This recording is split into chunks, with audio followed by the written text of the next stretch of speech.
My mother said to me, if you are a soldier, you will become a general. If you are a monk, you will become the Pope.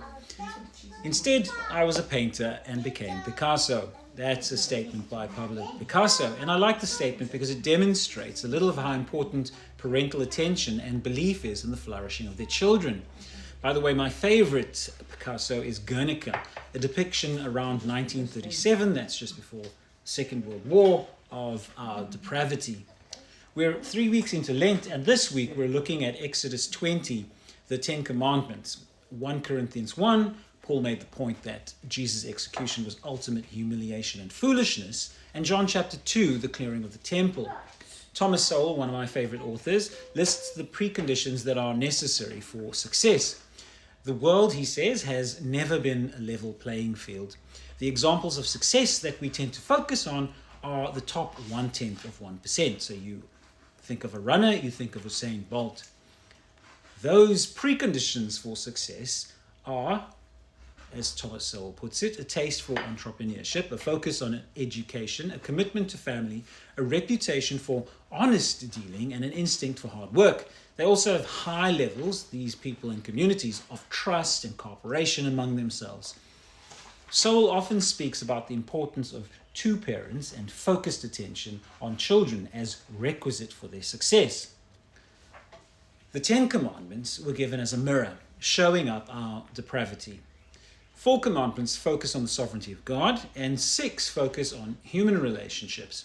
Honor your parents, don't kill, don't commit adultery, don't steal, don't tell lies, don't desire other people's stuff. In the Ten Commandments, the promise is that those who keep them will be blessed for 1,000 generations, and those who do not will bear the repercussions for 3 and 4 generations. When we love God and keep His commandments, meaning when we are faithful to the Lord and treat each other as sovereign, that way of life has ongoing generational impact. The effects of sin are felt for 3 or 4 generations. Something as simple as desiring someone else's possessions can lead to resentment, and then a cascade of emotions and actions that can impoverish one's own life and the lives of those around, and then lead to murder, kidnap, and genocide.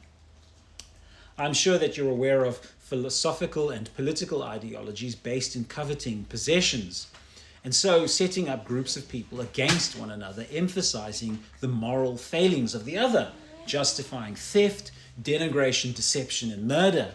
I'm talking in part about systems of thought derived from Hegelian dialectics, which has so dominated the zeitgeist or the spirit of the times of the last 150 years.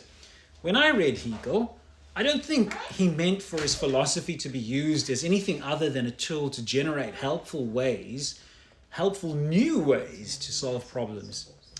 Its derivatives, however, have been used to enslave, wrongful imprisonment, genocide, setting up enmity between groups of people. In the last century and a half, there's been increasing emphasis, encouragement even, on enmity and struggle between and against identities. This identity virtue replaced the struggle against personal depravity for virtue and flourishing.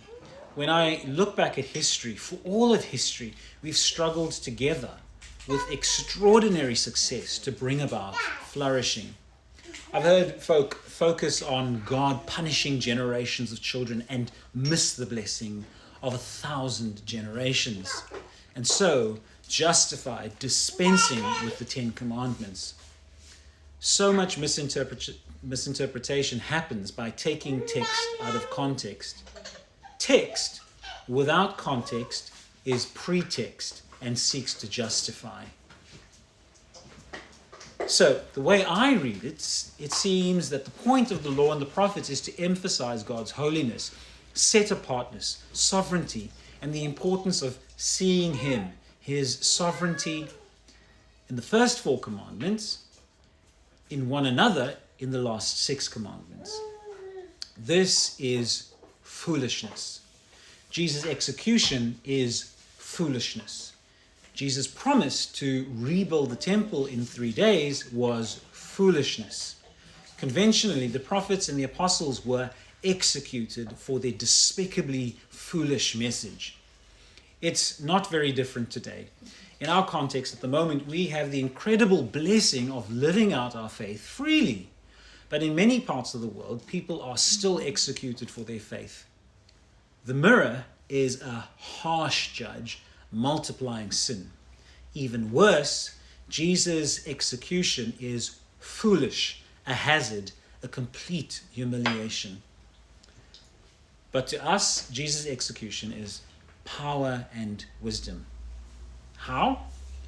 The point of the commandments is to act as a mirror, and in context, to move us to love God and to act towards the flourishing of those around us, starting in the family. Thank you, Father, that you are for us.